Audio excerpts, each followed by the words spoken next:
What's good, Internet? I am your host, Igor Bonifacic. You're listening to the MobileSyrup podcast, otherwise known as the SyrupCast. It is the week of January 20th. We are on episode 104. If you're listening to this episode, on the one hand, the world has not ended. On the other hand, President-elect Donald Trump is now President of the United States, Donald Trump. As is usually the case, you take what's good and leave the rest. I'm joined, as always, by my good friend, Patrick O'Rourke, senior editor at MobileSyrup. What's good? That was a good intro. I think it's the best intro you've done. That was really nice. Yeah, I'm impressed. Sometimes, and this being that one sometime, I'm joined by Rose Behar. Hello. How's it going, Rose? Very, very good. Excited to drop some hot takes today on you. I'm excited to hear them. And we have the privilege and honor of being joined today by, for the first time, and hopefully not the last time, Shane Dingman. Shane. Woo! Hello. Thank you for having me. It's my honor, entirely my honor. Well, thank you for joining us. For those who don't know, do you want to tell us what you do? I am a technology reporter for the Globe and Mail, which means all of your businessy technology stuff. I try to sound like I know what I'm talking about on that. Wonderful. So we're going to just jump into the music, and then we'll be right back. So welcome back. This week we have let's say a full CanCon list of topics to talk about. And the first thing that we wanted to talk about is Rose wrote a wonderful feature. If you haven't read it yet, it's on MobileSyrup.com. It is about Freedom Mobile's LTE network, recently launched, sometimes troublesome, one might say. So Rose, do you want to kind of launch us into this topic, and then we'll...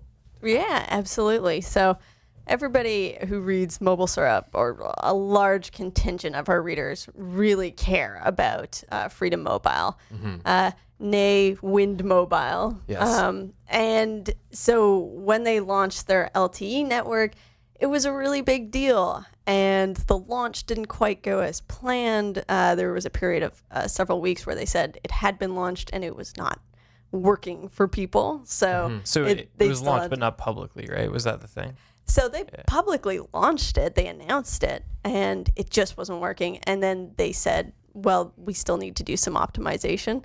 So whether or not that's backtracking, whatever, we don't know. And but now it's up and running in downtown Toronto and downtown Vancouver.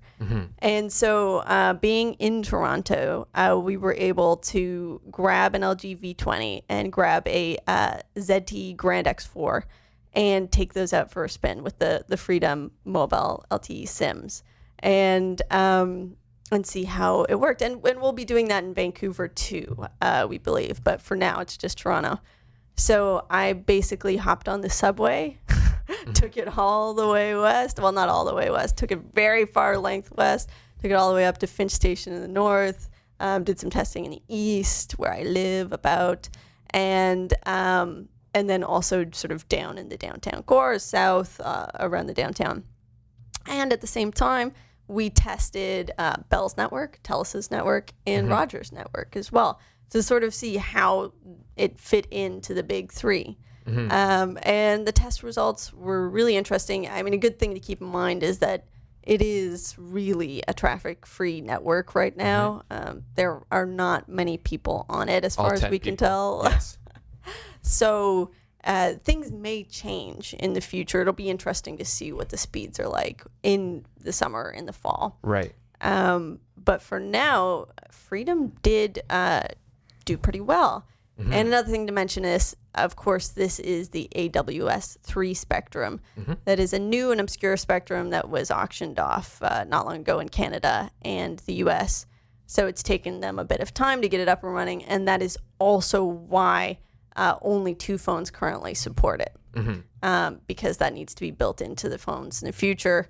Anyway, the network speeds were pretty good. Really, they slotted in under Bell and Telus by a significant amount, but above Rogers by a significant amount. And I know, Shane, that's something that you were talking about. I saw that right away in the chart. I was looking, obviously I skip right to the infographics. That's all I care about. Yes. But, Rogers believes that it has fixed its wireless business in terms of like losing some of its revenue per user. And, the one thing that the tenure of Guy Lawrence seems to have been successful at is to stop the bleeding there. But if they're going to be a fourth place player in a gigantic market like Toronto in terms of service, quality of service, that suggests perhaps more challenges ahead. Yeah, I mean, that's big. Again, like, we'll have to see if now Freedom how many can keep that up. methodological questions have you gotten in the comments about, well, actually, like, you how used did the you do it? Ookla, I don't trust Ookla, and all the rest of it. Well, I was accused of being cheap, which I, to be fair, am, You and had not paying for the speed test, and also not closing down the ads. You added like a I note too apologize. that said that it wasn't a scientific test. It's like an estimate. Well, so yeah, I said, I mean, like, I would feel very secure in the samples that I took, but I took 9 samples for each of the different locations with each of the different networks. It's not exhaustive. It really is not. So it is going to be very interesting when we see PC Mag do their annual report on it, or if we do more extensive testing in the future as well.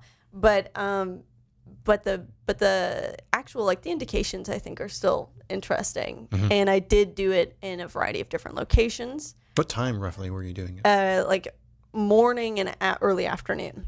Yeah. And then also I did a mix of indoor and outdoor, which I know people wonder about with Freedom. Right. Just, you know, because there's service currently often when you're in a room with brick walls. It's, Or just Pearson. Right? Or just Pearson. Yeah. Yeah. So I definitely feel confident in the methodology we used. But having said that, of course, it's not exhaustive. Yeah. So when I was reading your story, I guess one of the things that popped into my head, and I thought a lot of readers will probably be wondering about, is how long until more devices will work on that particular network? Yeah, absolutely. So that was something interesting because I also talked to Brian O'Shaughnessy, who's head of technology services at Freedom, and he was extremely confident about the fact that by mid this year, all new phones would be supporting AWS3. All new phones? All new phones. And I said, claim. Yeah. the iPhone? And he was like, well, I'll just, keep my fingers crossed for that one. I think Tim Cook read your story, was like, you know what? We got to spite those Canadians. Yeah. But the thing is, that's why he was confident, is because Verizon and AT&T purchased a lot of AWS3 spectrum at the same time as Freedom did. So they're not doing it for Freedom. They're doing it for these huge American players. And I would sort of tend to believe him. I think we'll see a lot more phones coming out throughout this year to make it almost a non-issue. But if the next iPhone comes out and it does not support AWS3 Band 66, it is that's going to be pretty damning. I think that's going to be a big issue for Freedom. I would suspect it won't, but I don't think that it will necessarily be damning. It's just iPhone, they're slow on bandwidth. Like for China, they took forever to get machines that would work on radios that work on China's best network. Right. So it's not necessarily iPhone is damning you. They can be slow. Right. And I think that might be there's another good point there too. Is like, well, a lot of Freedom users prefer inexpensively priced stuff. So maybe they're mostly on Androids anyway. Yeah, and you also have to keep in mind when the iPhone first launched 10 years ago now, it was only on AT&T, right? And yet it was enough to bring people to this network that had not the best reputation at the time, right? So it's this kind. If you want the iPhone, there are much greater barriers than the network, I think, at this point, right? Like you're going to move, so. Right. And so speaking with Brian O'Shaughnessy was also interesting in that we touched on the bear, which we have talked about before. Yeah. You've seen the bear? This is a hot topic. What is your opinion on the bear? I mean, compared to Quatchy as a recent Canadian, kind of logo, like Canadians and logos, unless it's a beaver, it's not going to go over well. Fair enough. Yeah, fair enough. I get it.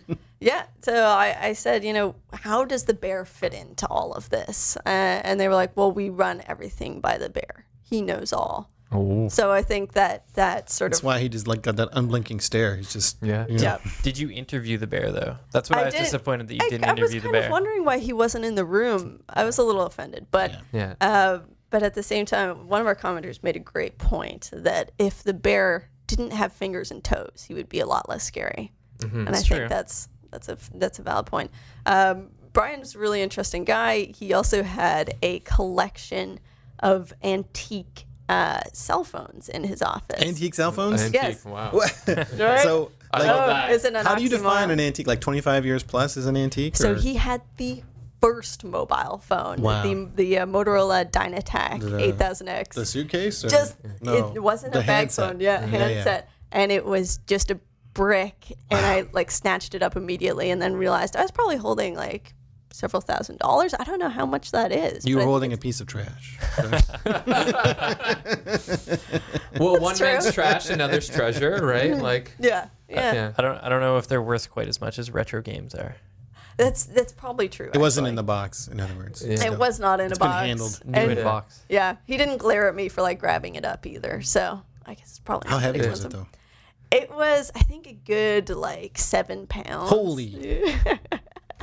Just put things, That must have puts been less everything than in that. perspective, right? Yeah, stop complaining about your iPhone. Yeah. Yeah. That's true. But speaking of retro games, one maker of, dare I say, the best retro games, announced a new console. That is the Nintendo Switch. We covered it during the interesting, 11 o'clock at night, because they were Yeah. doing Tokyo time. Solid timing. Yeah, Pat, do you want to take us through that announcement? Yeah, sure. So we all knew that Nintendo was going to announce a new console, first of all, I guess. And there's kind of, I guess, inklings of what it may look like. We knew it was going to be some kind of hybrid device. And pretty much all of the rumors turned out to be true. What it is, basically, is a tablet with controllers called Joy-Con controllers that you can attach to the side of it. Great name, by the way. Yes. But you can also take this device and plug it into a docking bay, and then that same game that you're playing on the go on your way to work or whatever shows up on your TV, which was sort of like the video game console that I imagined in my mind as a kid. Like, that's what I always wanted. I always wanted to have the same experience on the go as I could have at home. And because I spend a lot of my time commuting now, that sort of fits into my lifestyle today. Yeah. So I like that about it. I think it's a cool concept. I think it's a novel idea. But there's also like a lot of bad stuff about it too. Nintendo has a lot of problems with third-party support. The launch lineup right now is like, me and Igor were going through it yesterday on a live stream. There's like 4 games. There's more coming out in the launch window, but Nintendo's notorious for delaying their first-party games. A lot of them aren't going to hit those dates, as I'm sure we all know. And it's underwhelming in terms of power. It runs on like a custom NVIDIA Tegra processor, which is already outdated. It's custom, so we don't know like what the actual benchmarks are going to be. But speculation and like people talking on the internet indicates that it's probably going to be still slightly less powerful than the Xbox One and PS4. Right. So it's I always respect Nintendo for doing something different. And I would love this thing to be successful, but I'm sort of tied on whether it will or not. Right. Because there's so many things that could go wrong, and I just don't think that third-party support's going to be there. So Shane, you were, I believe, if I recall correctly, when I checked Twitter that night, you were issuing or rattling off, one might say, hot takes. So lay it on us. Yeah, I preheated the hot take oven just for this moment. Well, I think I'm with you, Patrick. It was the same moment where it's like, oh yeah, it does all these things I wanted to do. Fantastic. But I think maybe unlike you, I'm not so worried about the downsides. First of all, I mean, what are we going to describe as a success? The Wii U sold under 14 million units. Yeah, that's a flop. So I think this will probably sell more than that. It just feels like it's got more going on in it than that. I think the other thing to think about the Wii U is people, for the longest time, if you're recovering Nintendo when it came out, they thought that the controller was the whole unit. Yeah. Like that feedback seems to have been what they took back with the Switch, and they said, "Oh wow, we should just make that controller the console." And for like my life and for life of older Nintendo gamers, the ability to play on the couch, not monopolize the big TV, is like the best. Yeah, I To be love that. able to play a full console game, Skyrim on my lap with like little controllers. Skyrim's old, who cares? But to play Mario, to play Link, oh my god, I'm so excited about the chance to play video games on my lap that are good. I'm not a DS person. That's the most successful console device that Nintendo has ever sold. Their DSs are just bonkers. You look at the numbers.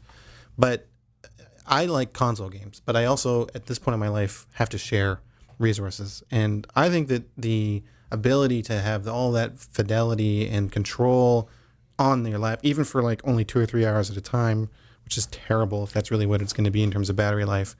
It sounds really good. And I can't imagine that it's not going to sell tens of millions of units, And I mean, Nintendo's sort of on a high right now to a certain extent too. Like there's Pokemon Go.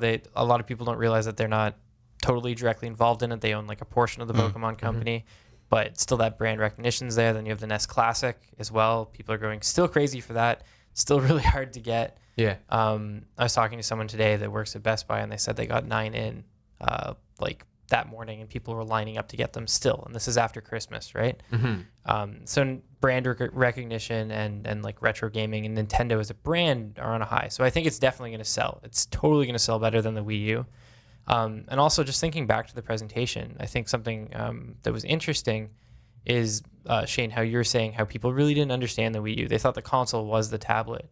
At the beginning of the presentation, it started off like very slow, but that's because they were going through like meticulously explaining how it works, explaining what it is, showing someone using it on a plane, which looks super cool. I would love to do that. And then showing someone popping it into like a TV stand. So I think to a certain extent, Nintendo's now kind of self-aware of what they did wrong with the Wii U. And this is like the Wii U 2. Here is what we wanted to do before. We've solved all the problems that you had. Go buy it for way too much money in Canada. Yeah. So question for you, Rose. As someone who is, I think it's safe to say you enjoy games, but you wouldn't consider yourself a gamer, right? Yeah, I mean, casual at best. So what was your whole opinion on the Switch? Is it something that you could see yourself buying? Is it something that like do you see as mainstream? I think mainstream and like conceptually it's so cool. I think it could definitely have so much mainstream appeal and also appeal for families and for, you know, people who the real estate of the living room is not easy to always gain. I mean, I live with roommates and we have an Xbox 360 and a TV, and it's rare that you actually get to go and play a game for like 3 hours because you're not going to get that time. Like other people are going to be in there or like they're going to need to use the TV. The idea of having something that, especially for a casual gamer where you want to get more involved, something that you could pick up and keep going as you get on the subway or as you get on the public transport, that's really appealing. That makes me feel like I actually could like finish more games, even though I have sort of a busy lifestyle. Yeah. It struck me as the ultimate like Canadian cottage console. Yeah, that's true. Sure. The struggle of like, what am I gonna? I want to, you know, I can't bring the whole dang Xbox down up to the cottage. This is nuts. You feel crazy doing that. But this thing, you stick it in your backpack, and you got your power cord, you know, a couple hours at a time. For kids, this is going to be huge. That's what I was just going to say. Do you think so, though? Yeah. I mean, So when I was a kid, I did a lot of traveling with my parents, like going back and forth to the cottage and stuff like that. So there's a lot of long car rides. So most of my games were played on the Game Boy. Right. So this, like I was saying before, is like my childhood dream. Being able to take that game that I was playing at home in the summertime before my parents forced me to go to the cottage, to go outside. I could like take that with me, still play it in the evenings, and still have that same exact experience. So for me as a kid, it would be super cool. I don't know like about today. So yeah. So there's two big things about it that stand out, which, and I think you've touched on this in some of your pieces. What is this thing? Is it an Android tablet? What's running under this? Can you run Netflix on this thing? What else does it do other than be a Nintendo console? If it's just pretty much a slave sort of to like whatever Nintendo OS, you know, that only plays those cartridges and the occasional download thing, it may not be great for the sort of secondary market. And, you know, think about every console up until now on the optical disc system has been essentially a DVD player as well. It sells for more than one reason, and media players are increasingly a reason why people have a console in their living room. You can play Netflix or Crave or whatever else, Show Me, while it was alive. Yeah. You could play that on the PS4, right? The Show Me, which was amazing for its brief life. But I don't know that this thing does any of that. I don't know if it has any third-party support, and if it doesn't, that limits its functionality. I don't think they've talked about it yet. No, they haven't. No. I'll say this though as well. Unlike other consoles, which you buy once and you keep it for 8 years, I still have my original Wii, and I still use it. This thing is a tablet, and you could take that out and put new battery power, new processor, without having to change too much about it if it's running on emulation. We don't really know again. But if it doesn't require that specific hardware and it can be upgraded and be made more power efficient, you could swap it out and it becomes more of a tablet cycle thing. So maybe it's only 3 years, get a new version of the tablet, has better battery life. You know, those are all possibilities for Nintendo. If they become an actual tech company instead of a game company that makes weird tech, that was what they would do. But we don't know. I think that's going to be interesting. And I mean, I did a story where I talked to a bunch of Canadian developers about the console. And I won't go into like the specific developers, but the general impression was some are like super into it. They thought it was cool. They're like me. This is what they always wanted. Whereas others were kind of like, this is really stupid. And I don't understand what Nintendo is doing with this. Is it a console? Is it a handheld? I don't want to take the games that I'm building right now for PC and move them over to this very specific device. But you could say that about a lot of different consoles, right? For sure. But I thought it was interesting that developers were a little more keen on it than I expected.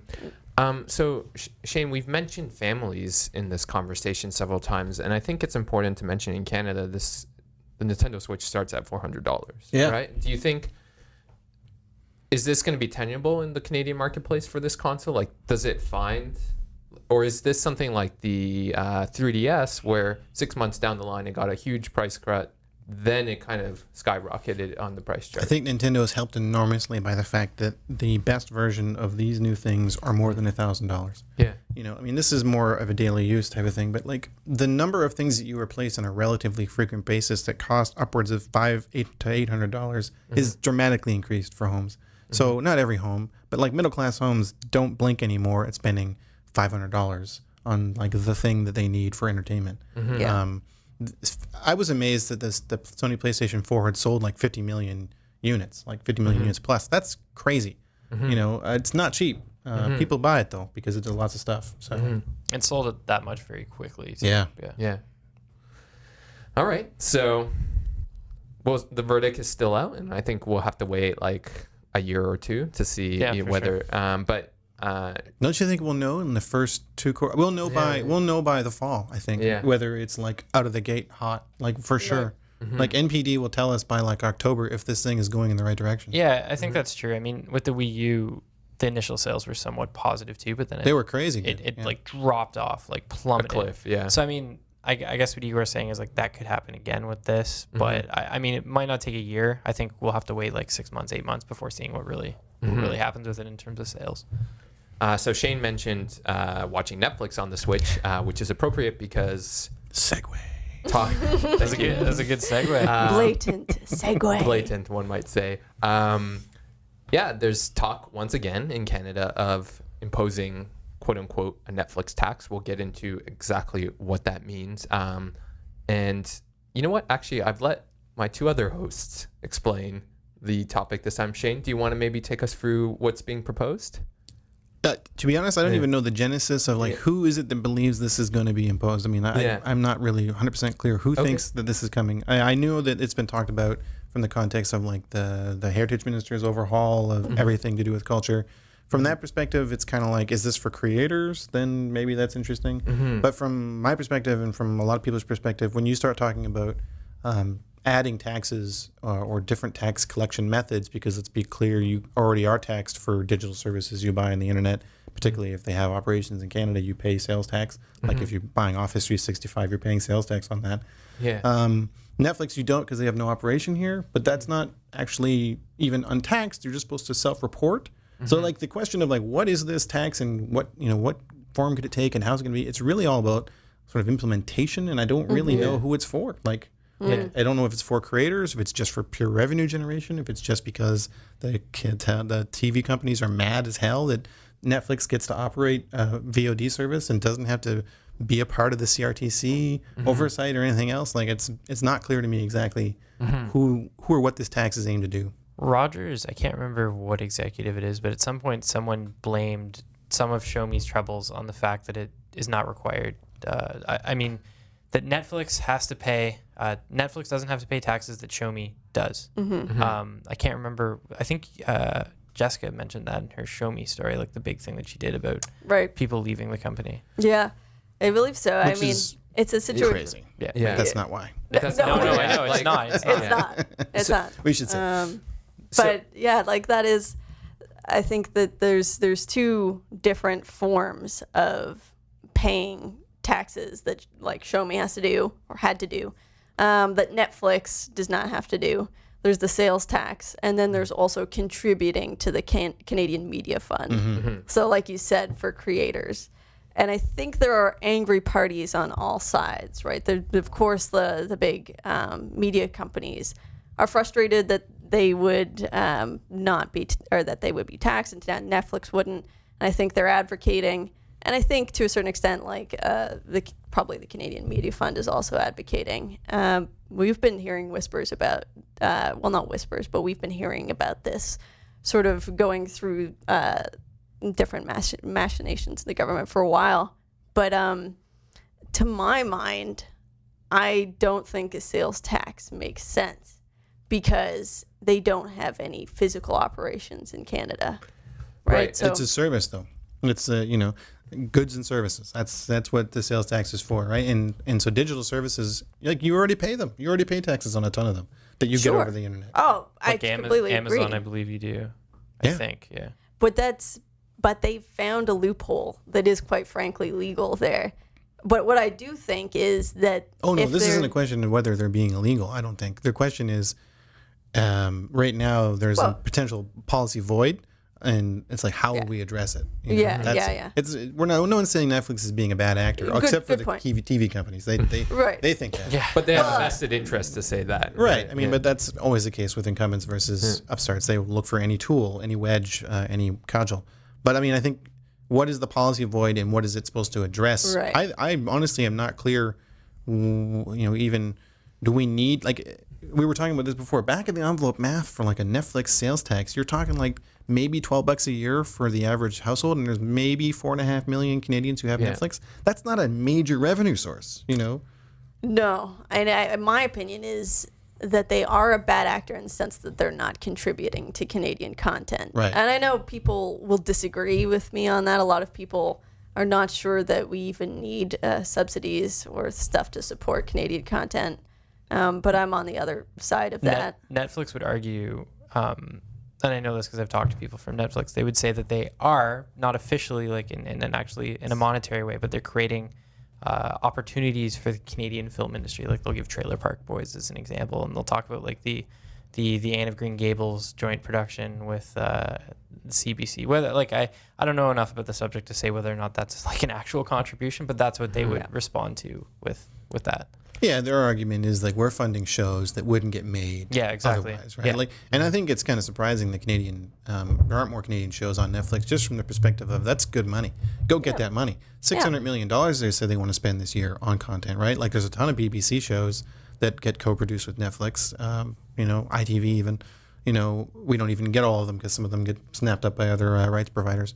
But like it's out there, and if you have a script or an idea, or like right now you would imagine like something like Orphan Black. Like if Orphan Black didn't have a partner and it was being created right now, like that would totally be a Netflix show. Netflix would step in at that and see that at Sundance, where everyone's like, we want that show. So where are the Canadian creators? In terms of adding content, I don't know where that story is. I'm really not into the culture business and my side of things, but I sit near folks who know more about this, and they're also skeptical about the potential impact of the contribution to the media fund. I mean, as you say, there's controversy about whether the media fund spends its money wisely. I don't think that's really something Netflix wants to get into arguing. Like that's a dangerous area to get into. Sure, yeah, it definitely is. And I think that they also struggle. There's this fine line of like not wanting to be so adversarial with the government that the government starts to say, but wait, you are a VOD service, and like what's the difference between you? You're like a free rider. You're not even like VTV or whatever, an IPTV provider who pipes cable. You don't pay anything to put these shows. You don't pay anything into our system. We have all these carriage agreements, and like why are you allowed to do this? Like I think they don't want those questions to be asked. Right. So they be cooperative on like a simple, we will help you collect sales tax, rather than we will like to be regulated by you. Mm-hmm. Oh, I see. So you feel like there would be less regulation of just a simple sales tax than, you have to make a certain contribution to the Canadian Media Fund. Like I feel like government is very much like sort of in the result business. Like if you can give government a result that they can say, we have a result, then everybody's happy, even if it doesn't Right, necessarily right. achieve your policy goal. Yep. It's like, we did something about Netflix. Great. Yeah. And one also has to say, like, you know, there's no cost, more or less, for Netflix to collect this tax for the government, right? Like they hand there's it some off. cost, yeah, There's some cost, but it's marginal. relatively minor, right? Like they handed the money off to the government. What's the loss in subscribers? It's like you said just earlier in the Switch segment, like people are willing to spend $400 on a console. Wouldn't subscriber fees end up going up though?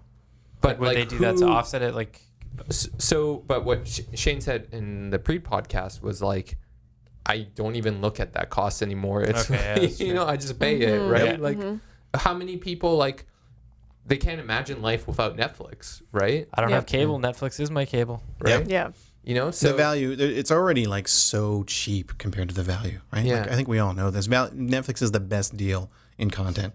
Like it's so cheap compared to the hours you could watch. And if you don't use it, that's your thing. But like you could watch hours and hours of television and movies for like no money at all compared to any other source. This is well, true. you just watch one movie and you've already gotten more value than a movie ticket. Right. Right? Because you did it at home. Yeah. Or on your phone. Even less. Yeah, at You the airport. spent less than at the theater, Yeah. right? Like with how expensive movie tickets are right now at theaters. I think I've said it before on the podcast that I would probably gladly pay like a little bit more for Netflix Yep. and still be totally cool with it. Like it wouldn't be an issue for me. Yeah. Even if like I wasn't getting a higher tier of service or anything, but if it helped them make more content, or even if there wasn't more content, like whatever, it's fine. $4 more, totally cool with that. I would say that if I saw like a concrete result, like we're raising the price, but we're also going to produce 4 Canadian shows specifically every year, then I would be even more ready to pay that extra